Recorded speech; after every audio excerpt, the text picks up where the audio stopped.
All right, well, welcome everybody. I'm Grace Maliska, and I'm here to talk to you about corporate social responsibility and the myth of women's empowerment. But first, I want to thank you all for being here, whether you're in person or online. I'm really excited to share with you my research on this important topic. Just so you know, there will be a Q&A session after my presentation, so feel free to submit questions. And for those of you who are online, you can submit questions in the comment section below the video. Let's get started.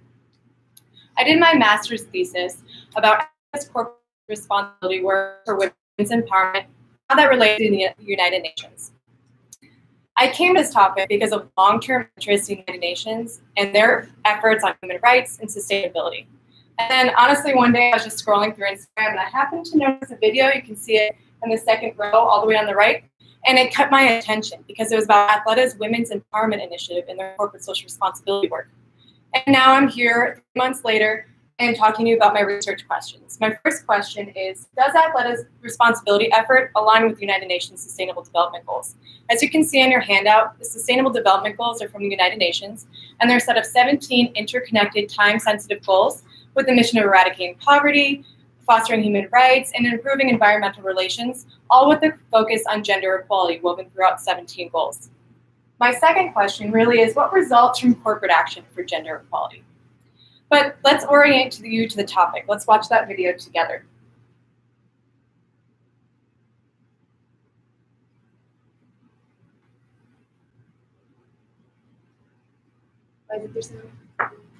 As this is communication, culture, and technology, there's always some kind of fun technology challenges.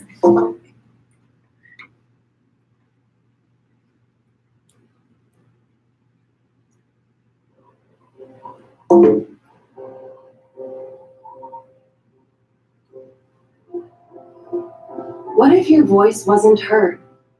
If you knew who you were, but not who you could become? What if taking a course could change the course of your life? And get you closer to achieving your dreams and help others believe in theirs? Like her, him, and everyone. Imagine how one voice could raise the voices of a whole community. Who else will be raised up when she raises her voice? 10 years ago, we started the PACE education program. In over 16 countries, we give the women who make our clothes the opportunity to gain communication, financial literacy, and health and wellness skills that change the course of their lives. PACE, raise every voice.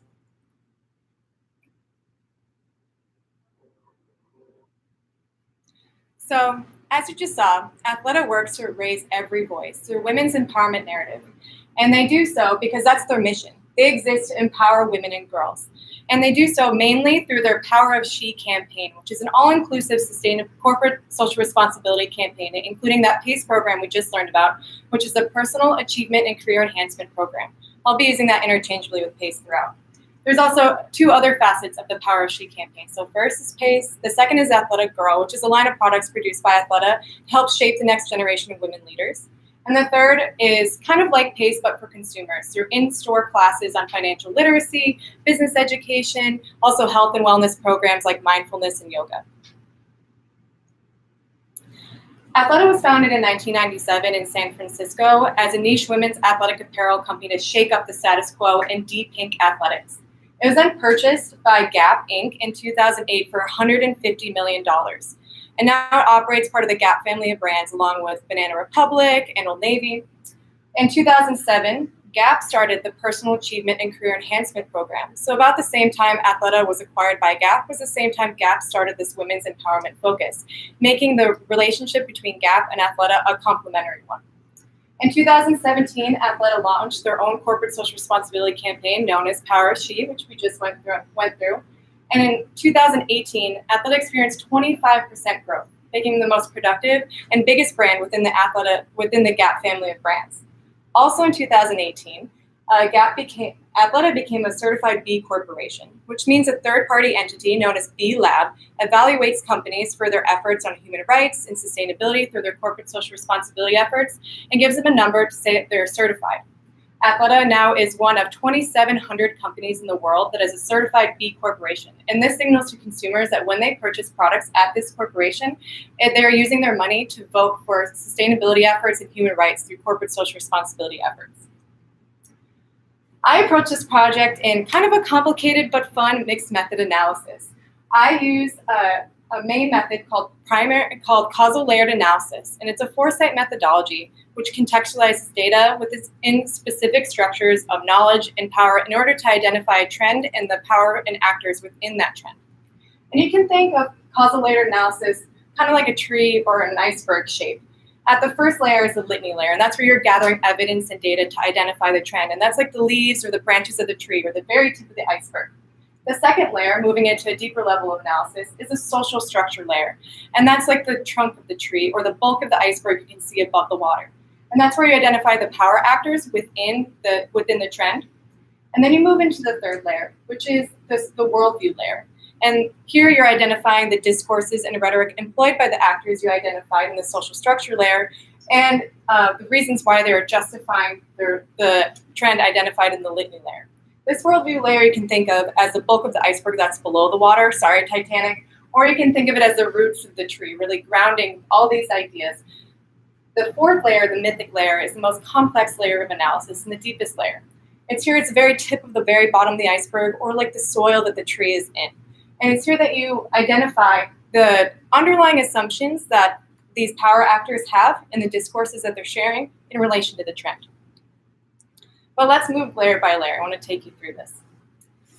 I conducted social media analysis and content analysis here at the litany layer to gather evidence and data to identify the trend as corporate social responsibility for women's empowerment. I conducted social media analysis on Athleta's Instagram because that's where I stumbled upon the idea for about 8 months.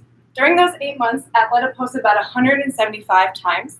Of those 175 posts, 39 related to corporate social responsibility, which for this work I identify as the Power of She and the subcategories that relate to that, Power of She, Athleta Girl, and Pace, as well as communications about sustainability. This means during these 8 months, Athleta posted about corporate social responsibility about 23% of the time. That may sound like a really low number, especially when we're talking about an organization and a company that is recognized as a leader in this industry.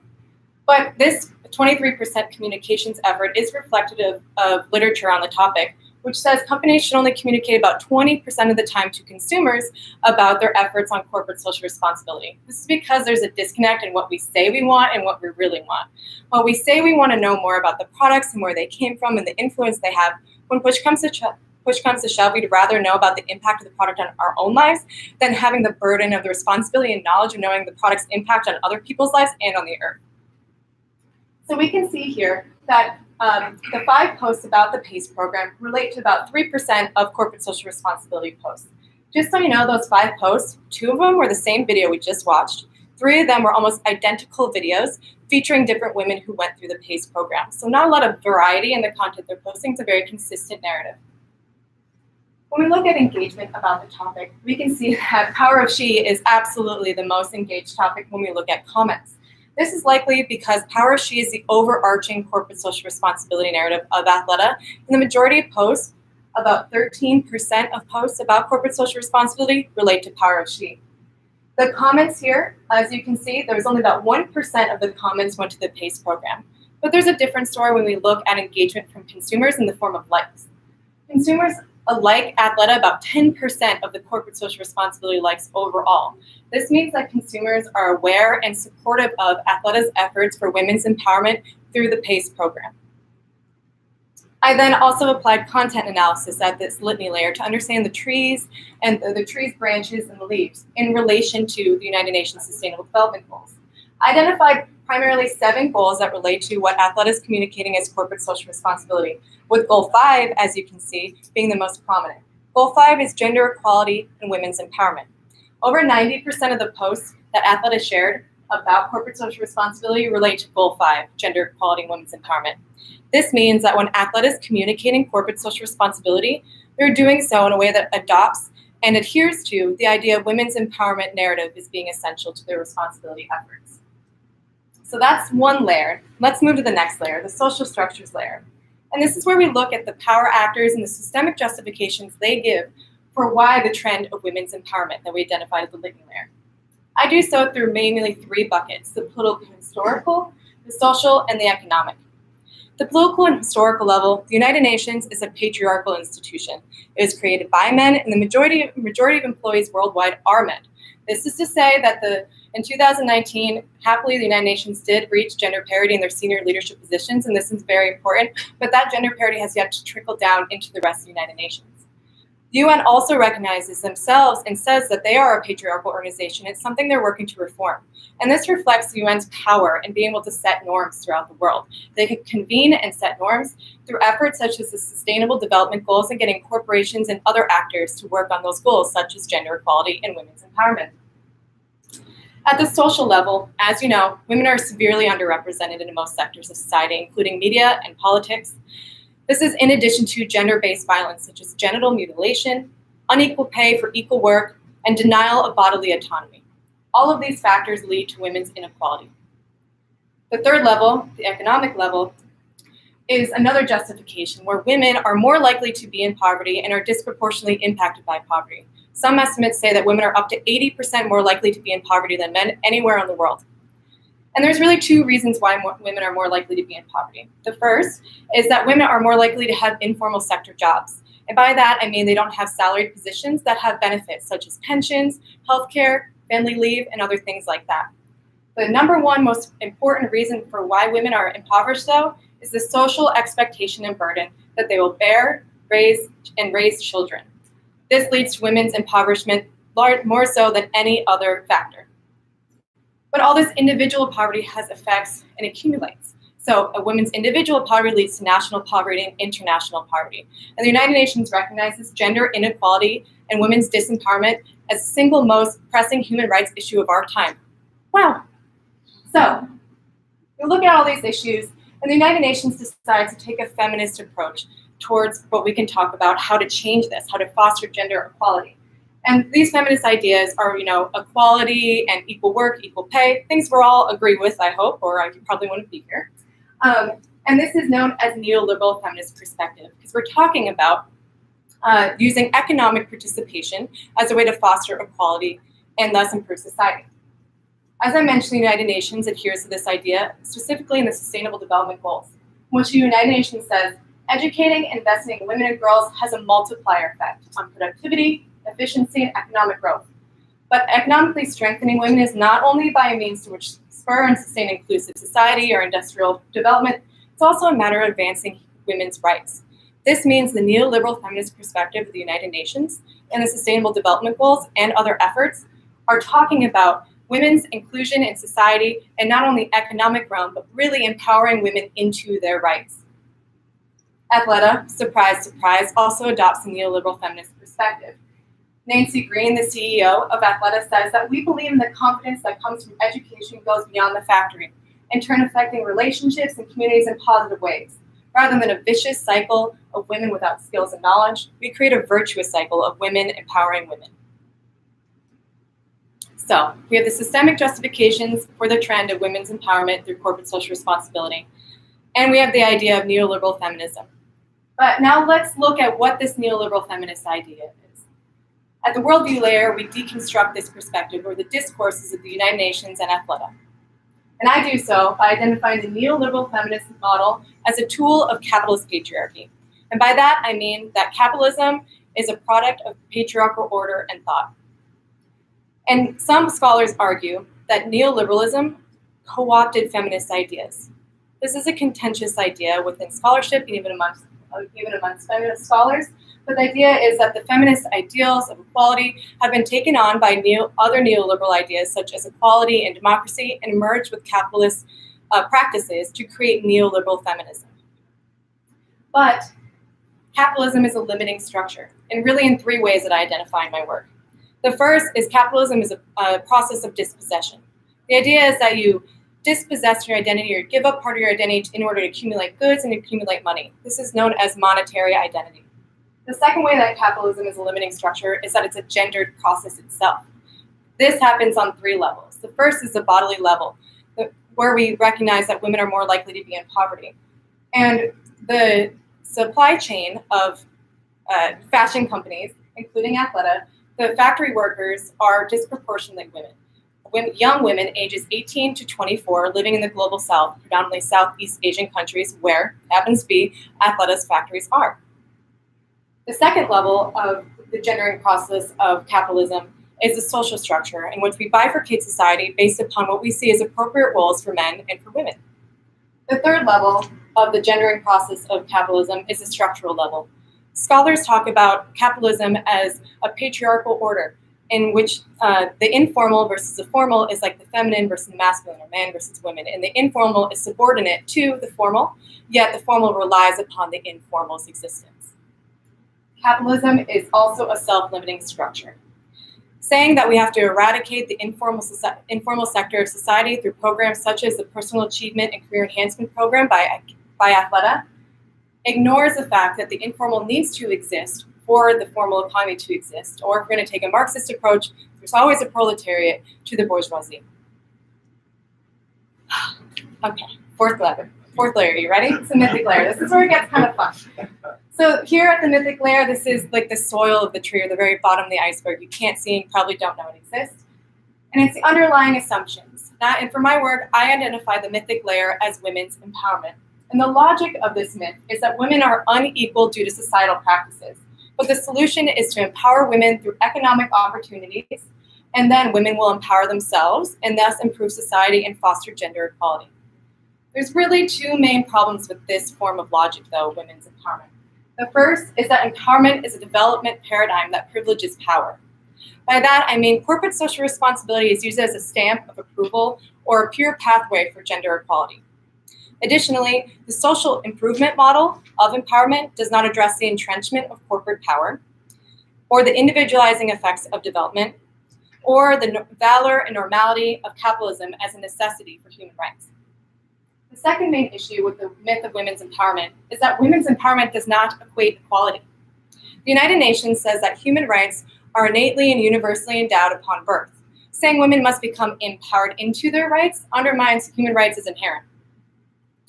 The women's empowerment model also essentializes women into prescribed feminine notions of equality, nurturing, motherhood, and cooperation, burdening women with the responsibility of raising the voice of a whole society.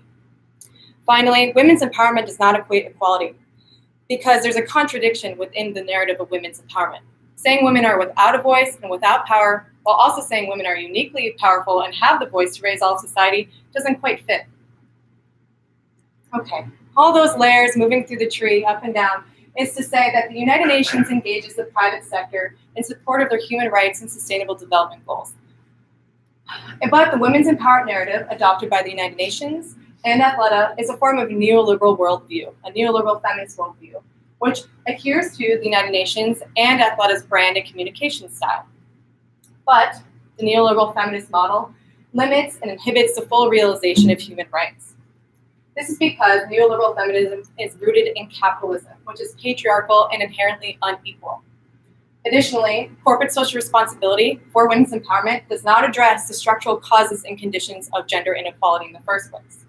Finally, women's empowerment does not equate equality. I want everybody to keep saying that as you leave, because women's empowerment undermines human rights as inherent, assumes women are without power, individualizes development, and ultimately conflates wealth with power and economic participation with equality. This may sound negative, but a critical perspective does not mean a negative one.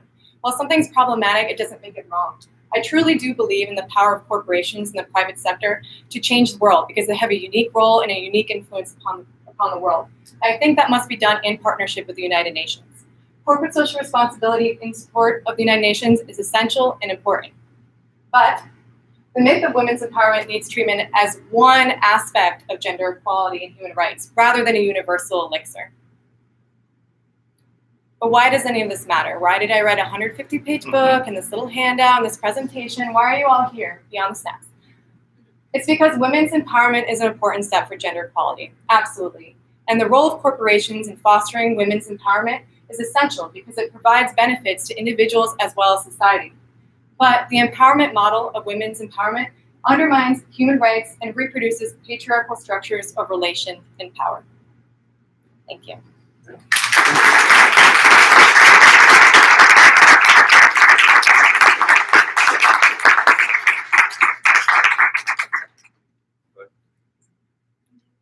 first we're going to take questions from my advisors on my thesis, which is George Moose and Matthew Tinkham.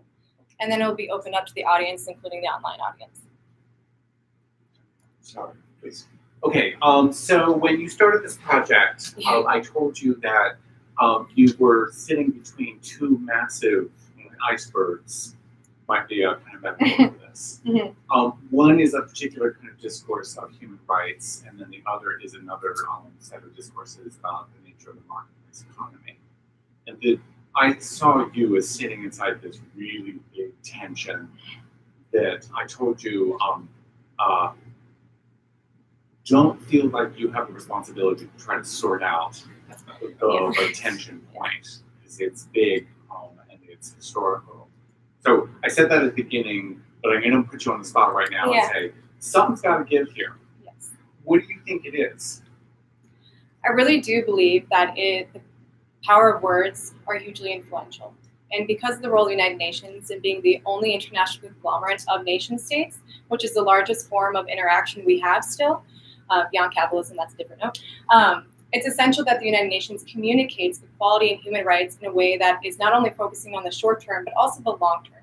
If we're focusing on human rights within the specter of just women's empowerment, we're kind of missing the mark in many ways.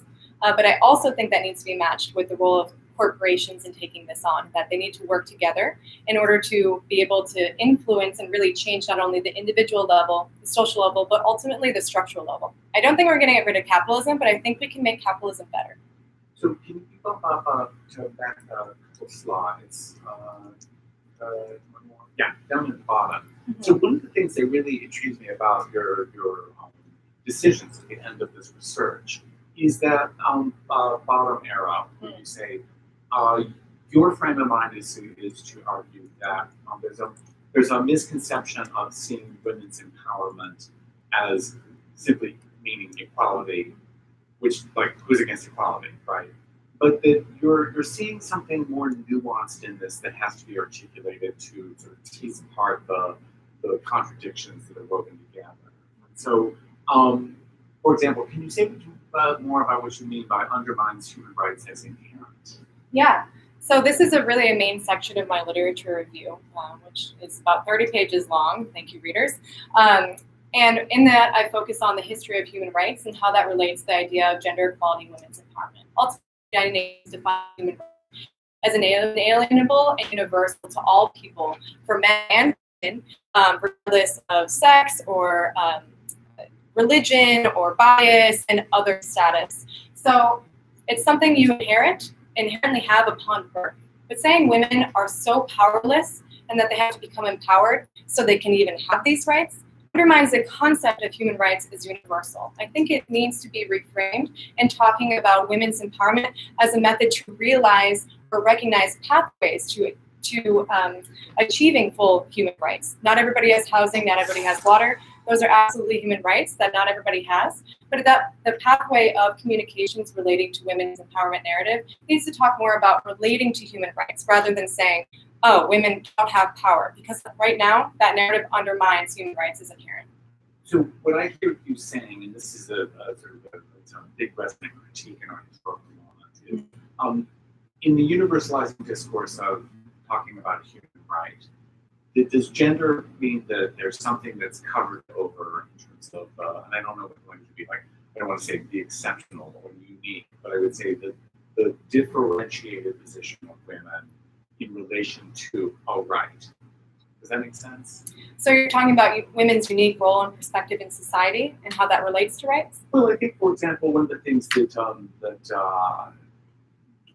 we're thinking about in this historical moment is the status of women as capable of bearing and raising children, especially the bearing of children, meaning that their embodiment positions them in relation to a rights discourse differently. And that then all of a sudden means the universal stuff starts to get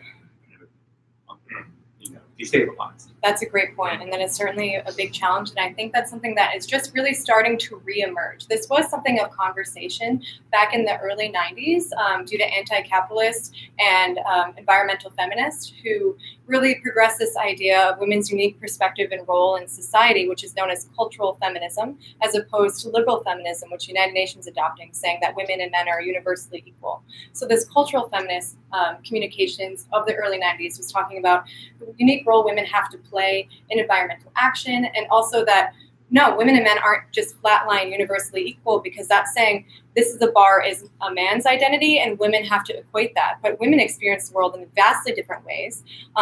And so with a conversation that's really starting to just emerge, and we can see this at the Commission on Status of Women back in 2019, was the communications back to the early 90s about women's unique role in society, but then how does that relate to women's reproductive role in society? It's not something that can be differentiated or removed from each other. There's not yet really human rights discourse in the old forms of the United Nations to talk about human rights that relate to women's unique role as reproducers. And furthermore, the United Nations definition of human rights, as you can see on your handout, defines human rights as equal between men and women, regardless of sex or political orientation. But it doesn't talk about gender. It gives this overarching other status, and that's another issue that I think we're perhaps flagging right here. So, taking Athleta as a case study, what does it think it means to empower a woman? What is power, and how does one give it to someone? Because one of their tag is women empowering women, Mm-hmm. and I was interested in doing some substitutive language and kind of going consumers empowering laborers.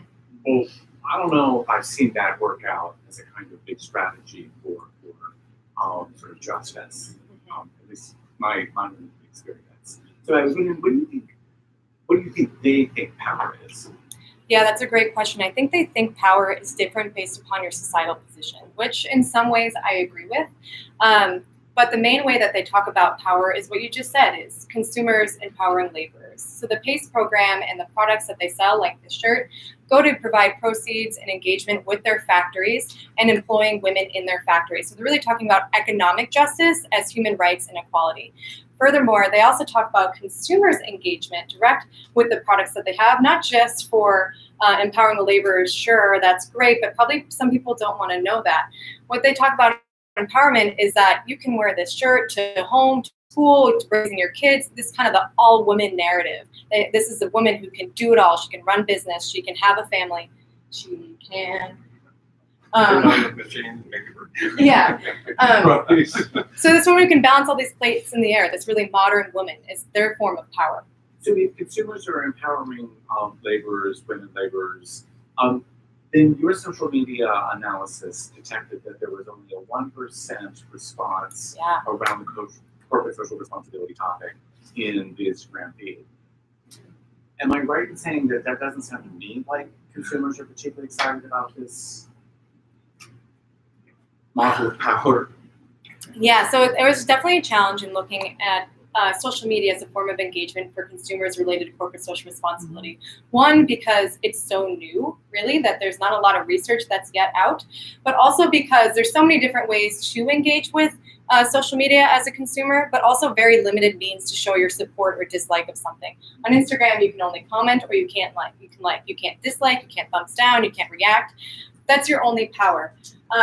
But research does show that comments are not really indicative of a consumer's support, because comments rely upon a consumer's additional action in relation to a topic, when a passive like can indicate greater support than a mere comment. So Peg, you can just help me understand as well. So that big blue piece of the pie, which is the Power of She program, what's going on there that people are more excited about that than corporate social responsibility? Well, I think it's kind of two things. One is Athleta brands Power of She on pretty much everything they have. They have it on their store windows. You can see on M Street at their storefront, but they also have it all over their website, as you saw on their mission page. And the Power of She is this bigger bucket of corporate social responsibility they talk about, that they throw kind of all topics into. They just toss Power of She onto a lot of posts that maybe don't quite fit and speak to corporate social responsibility, but they're branding it as their form of corporate social responsibility. So this is kind of this overuse and dilution of the concept of Power of She as a corporate social responsibility campaign. So I'm gonna ask one last question. Yeah. You get to have someone with a lot of power, whatever kind it is, at the UN to say to them, this is what I think you do differently in order to foster a different kind of relation to a company like that. What do you tell them? Well, I think that is a dream position right there, first of all. Okay.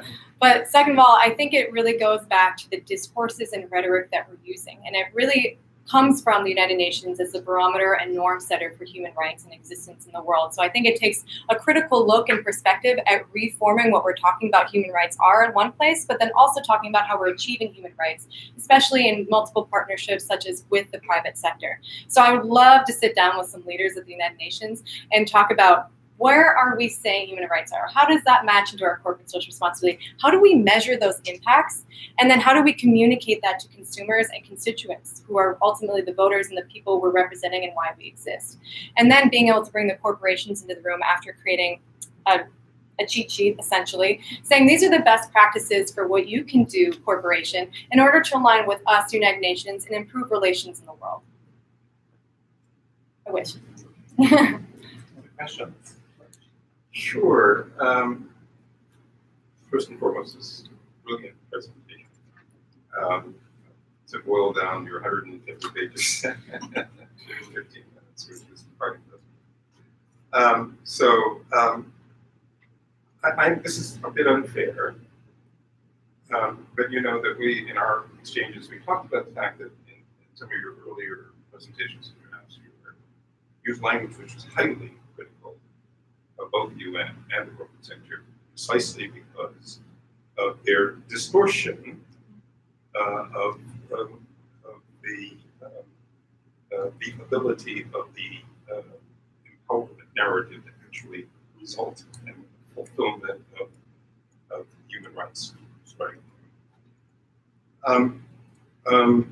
In a way, one could, from a feminist point of view, could argue that you've gone too gently on them in your presentation, that you've actually kind of left them off with it. And it goes sort of to the question you asked earlier. And so let's put the question this way. Obviously, this has been an evolution. Let's start with the UN. It's been an evolution within the UN in terms of its thinking about human rights and what that means. Right? So since 1948 with the Charter of Human Rights, if you look at what's happened since then, in 70 plus years, what one sees is a greater nuance, refinement of thinking about what rights are.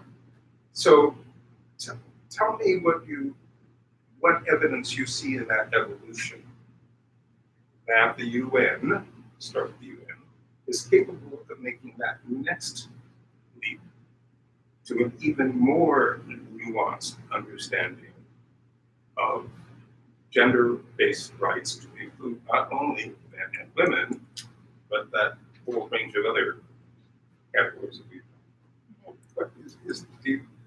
What would you offer us in reassurance that if we keep moving in this direction, we will eventually get there, that we will eventually arrive at a definition of the UN's mission that informs a much broader, much fuller understanding. It's a great question. It's a big question and pulls a lot of aspects of my paper together, and including where I started in the literature review, but then also where I end up in the future work section. So to start, the United Nations, when they were founded, wasn't focusing on human rights. They didn't write about human rights in the charter. It's a very small document that really talks about the role of nation states in relation to the UN and then kind of bureaucratic actions of the UN. It wasn't until 1948, with the leadership of Eleanor Roosevelt, my idol, that they worked on creating the Universal Declaration of Human Rights, which outlines human rights, as I mentioned briefly, and as you can see on your handout. But that was an incomplete document. As important and powerful it was to finally have an international organization saying this is what human rights are, and nation states agreeing to this is what we're going to do and able to better people's human rights, it was incomplete. And there is a clause at the end of the Universal Declaration of Human Rights that says other status, kind of leaving an open door. And so throughout that time, there has been different foci within the United Nations related to human rights, one of which is gender, of course. And in the beginning of the United Nations, there was many different organizations on the work for women's role in society. And it wasn't until 2010, those multiple organizations molded together into what we now know as UN Women, which is the foremost entity of the United Nations, evaluating not only United Nations for their work on gender parity, but also the rest of nations on their work for gender equality. But that's just one aspect of the narrative of human rights. We also talk about human rights in relation to sustainability and environment. And that conversation really began in the early 90s, as I mentioned. At the same time that we're becoming into this new idea of what women's rights are. And in 1992, you may remember Hillary Clinton saying women's rights are human rights and human rights are women's rights once and for all. That was a really big deal because although the Universal Declaration of Human Rights said women and men are equal, of course, it didn't take into consideration all the political, historical, economic, and social factors that result in gender inequality. That's one step towards that action. The Millennium Development Goals were another step in that action, which were the preceding goals to the Sustainable Development Goals. And now we have the Sustainable Development Goals, which focus on women's equality and gender equality throughout all the 17 goals. So really working on towards this more nuance, but really focusing on gender relating to women. The United Nations and many organizations conflate sex and gender. Sex is your anatomy, and gender is your social presentation. And the United Nations right now, while they recognize LGBT communities, they don't yet say people of non-binary gender identity or the LGBTQ community have human rights. Although that could potentially fall under the other status, it's not yet a formal announcement. So I see that as a coming wave in human rights doctrine at the United Nations, but it's not yet something that's directly being worked on and communicated. Although it's probably being worked on internally, it's not yet communicated to us. And that was sort of my follow-up question. And I know that this is what you've identified for future work. This is the next. But as you were doing your research, did you find that there were pockets within the UN community, which we know is a very diverse community? It's not just UN, it's member states, but it's also all the NGO organizations that engage with the UN. Did you find evidence that these kinds of conversations are in fact taking place now? That's another great question. So as you may or may not know, the United Nations is a very large organization. It's international in the truest sense. They have hundreds of sub-organizations and sub-entities within the UN. I mentioned one, UN Women, but there's also one known as UN Free and Equal. And it was established in 2011 through Resolution 1731 from the General Assembly, which is kind of like the caucus of the UN where they come, the nation states representatives come and decide on, this is our intentions, this is what we're going to do. And so UN Free and Equal exists to raise awareness and equality for the LGBT community. But even that organization continues to conflate sex and gender and does not talk about non-binary gender identity, instead referring to transgender or transsexuality as their form of extending the concept of gender. So that is one area most certainly where that communications and thoughts are happening. And an interesting note, UN Free and Equal partners with corporations to help communicate the equality of the LGBT community, such as if you've ever been at H&M and during Pride, you can see those UN shirts with rainbows on it. That's because UN Free and Equal. So that's one emerging conversation in one place it is happening. I don't think it's yet an aggressive enough or progressive enough communications and structure that is happening at the UN to in turn affect the other communities in the world. This is kind of related to also the previous question is, given what you've now learned about the structure, a prior question. Focus of your paper, you had to ground it in some way, was really focused on the UN and what its role was in norm setting for human rights, which your paper validates as it's a tremendous influence of the UN to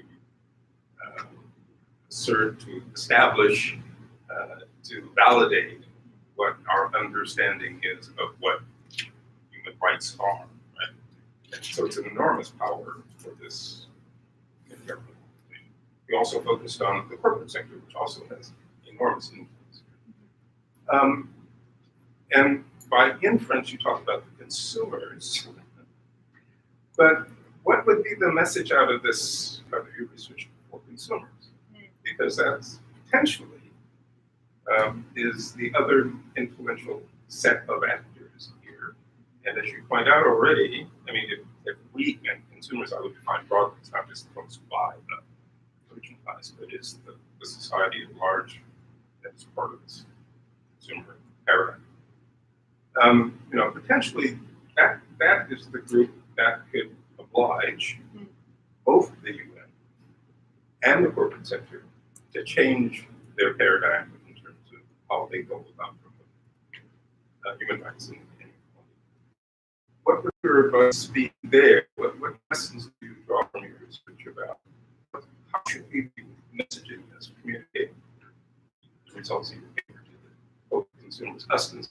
Well, I'm glad you asked that. I'm going to pull up my second slide deck, which features additional slides based on your questions, and one of which is about future work that I like to do. And I spoke a little bit about the second aspect of future work, which relates to looking at non-binary human rights. But the first aspect is really this impact of corporate social responsibility. So I kind of have a two-part answer to your question. The first is that, first of all, there's no research that yet shows that adopting corporate social responsibility in the private sector leads to long-term beneficial impacts for the corporation or society. While conceptually it makes sense, there's no yet hard evidence to say, yes, adopt this, do this, because it's going to make the world a better place and make you a better company and richer. So what really needs to happen is the before and after effects of corporate social responsibility programs, such as Power She, measuring the monetary reports before it was adopted, and the current and after effects, to see what really happens and if there is a relationship there. An essential aspect of that is consumer engagement with corporate social responsibility. Research does show that consumers can really sway the way that corporations take on corporate social responsibility or any of their efforts through engagement on the topic. So one way is social media. So matching the before and after corporate performance with stakeholder engagement, really looking at consumers' engagement with the topic on social media. Would be a really important aspect. And the way to communicate that to consumers on how they should engage with the company, that's difficult because it, in a way, individualizes the burden of responsibility and awareness and knowledge on the consumer themselves, kind of like how we're talking about environmental action right now. Like, you can make the world a better place, just take a shorter shower, just recycle that bottle, which doesn't recognize the impact of large sectors such as the fashion industry, which is the second largest polluter of fresh water in the entire world behind agriculture. So that's a really big deal. It doesn't look at structural impacts. But ignoring that caveat, I think consumers can really work to try and dig in about what corporations are talking about. You'd be surprised how many corporations are working on responsibility efforts and that they do communicate them in some facet. If you go to the About section, you can see their values, or you can even see a section that says Corporate Social Responsibility Report, Sustainability Report. And so I really urge you to take a look at and dig a little deeper into the corporations and the companies that you support and see if they are a certified B company. So see if they are following general guidelines. Another caveat to that, though, an issue with corporate social responsibility is that there's no unified definition. There's no unified evaluation system. There's a lot of disparate entities doing work on this, like B-Lab, like the UN Global Compact, which is the foremost corporate social responsibility initiative in the world, of which 80% of companies are committed to, and also other organizations like the World Benchmark Alliance, who are providing evaluations of these responsibility efforts. But what really needs to happen is these all need to coalesce and come into one entity and one effort and provide evaluation standards, and also providing accountability to the consumer to say, I bought this product, I know where it came from, I know who made it. Even if you don't want to know that, you should be able to know that. You should be able to put a name and face to the person who created your shirt. Final question. So you focused on goal 5, which is, and but you pointed out rightly that goal informs a number of the goals across the. So, but the question is this: given what you've learned about this, the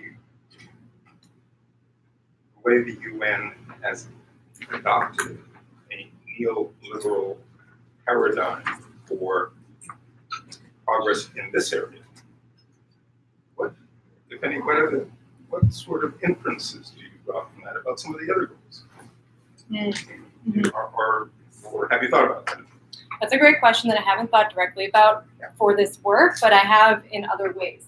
So as I mentioned, goal 5 is kind of like the base goal of all the other ones. All the goals relate to each other, but gender equality is really a theme through all 17 goals, because the United Nations says without achieving gender equality, without addressing this human rights challenge of our time, we won't be able to create sustainable societies or economies or eradicate poverty or make health and wellness a focus in society.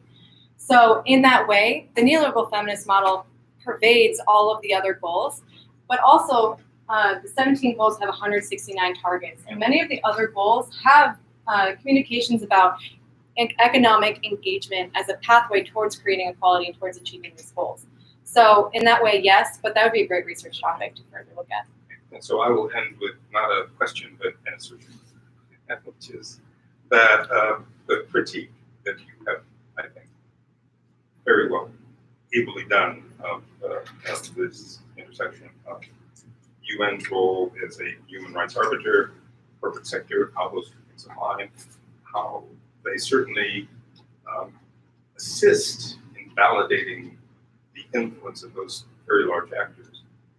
That critique, if you apply it to all of the SDGs, has equal relevance and resonance in this sense.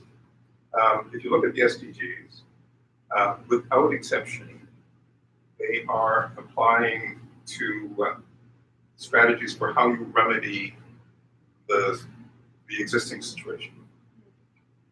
In no instance, and this is what you said about rights domain, in no instance is there a serious critique or analysis of the structural causes that create the inequality that we're trying to address and redress. Mm-hmm.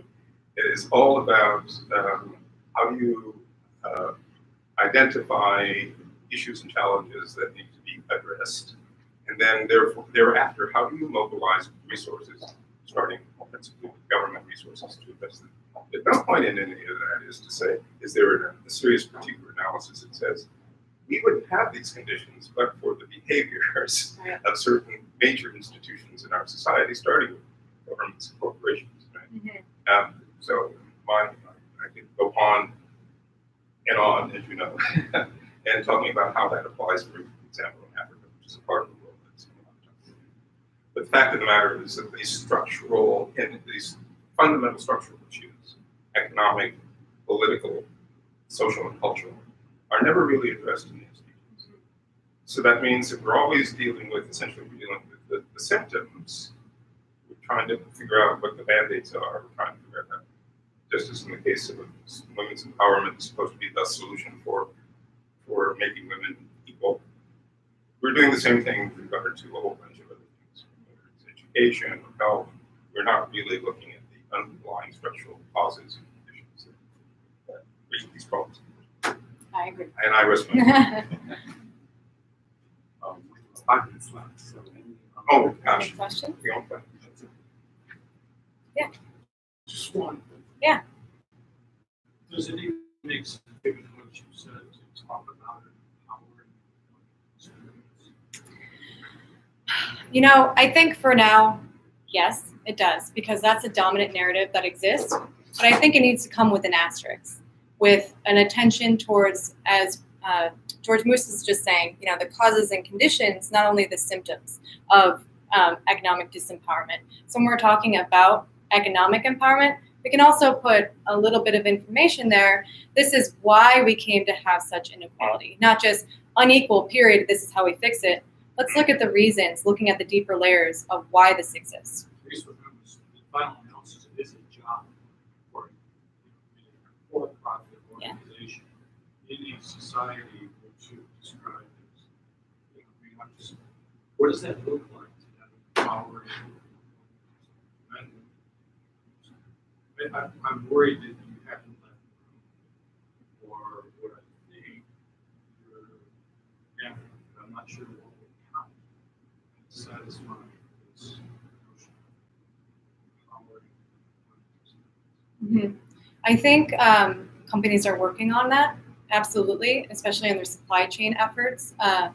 And by talking about empowerment in terms of economic participation, but then also matching that to what that means in relation to human rights, and then also more broadly into other social structures. So I think that's one way that it could be achieved. But also, I think it's important not to so strictly gender in the terms of women.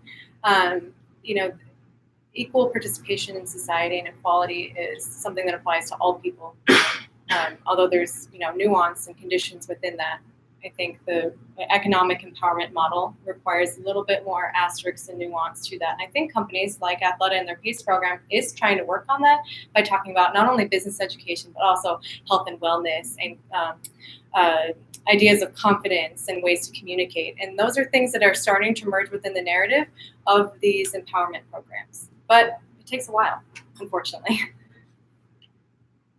Any other questions? Well, maybe you should call them labor unions. Sorry.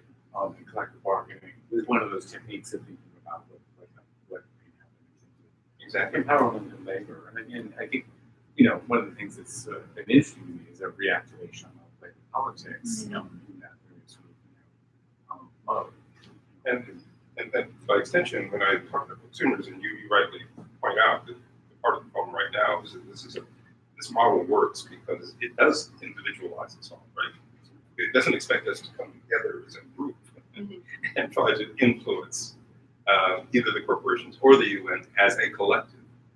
But shouldn't we be thinking about precisely that? Shouldn't we be thinking about consumers not as fragmented individuals, but rather as organized and therefore amplifying our ability to have an impact on these big institutions?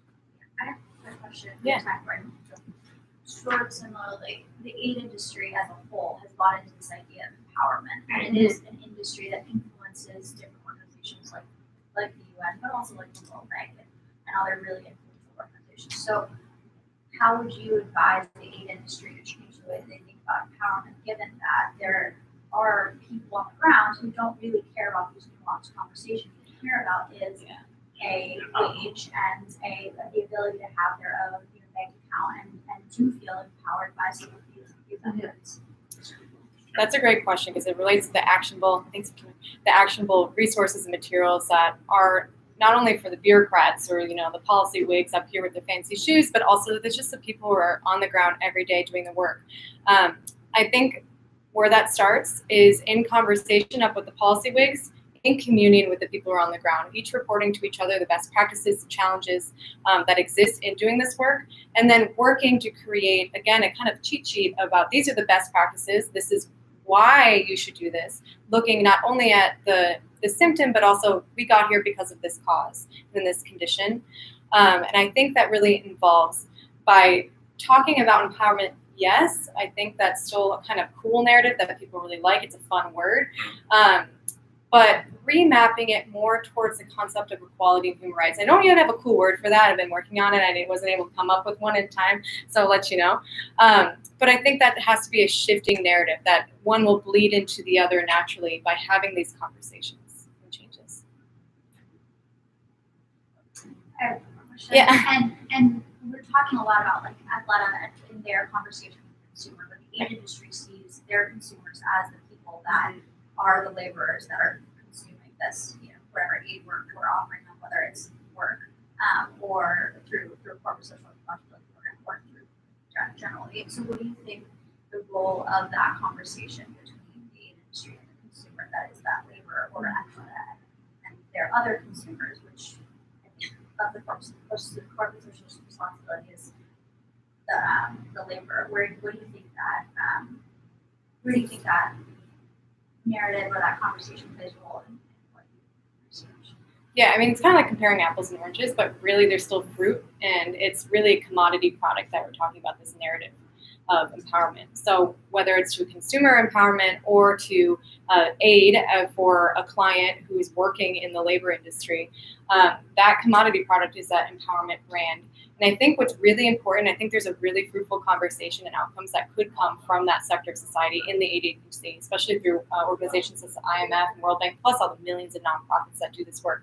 They have so much information and rich data, not only in quantitative form, but also qualitative form, that could hugely benefit not only the United Nations, but also the private sector empowerment, but changes for empowerment, but also these other aid agencies. So I think it really has to be more which is really hard, of course, because aid agencies are always understaffed, don't have enough money.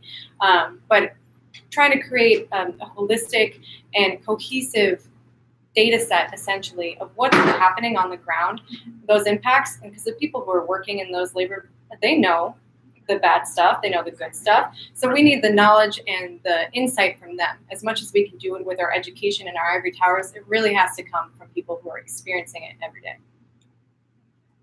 And that's in the works, of course, but it's slow. This is kind of the difficult dilemma that you have to grapple with there.